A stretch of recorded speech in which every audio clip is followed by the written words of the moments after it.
فأتت به قومها تحمله قالوا يا مريم لقد جئت شيئا فريا يا أخت هارون ما كان أبوك امرأ سوء وما كانت أمك بغيا فأشارت إليه قالوا كيف نكلم من كان في المهد صبيا قال إني عبد الله آتاني الكتاب وجعلني نبيا وجعلني مباركا أينما كنت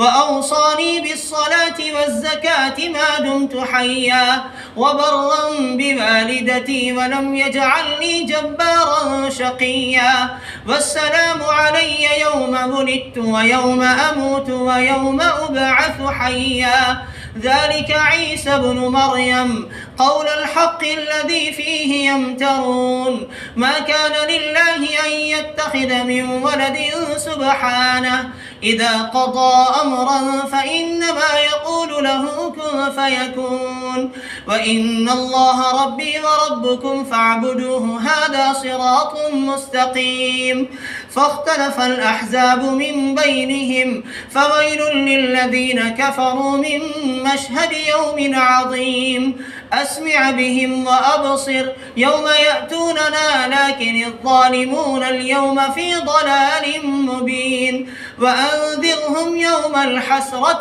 إذ قضي الأمر وهم في غفلة وهم لا يؤمنون إنا نحن نرث الأرض ومن عليها وإلينا يرجعون الله أكبر.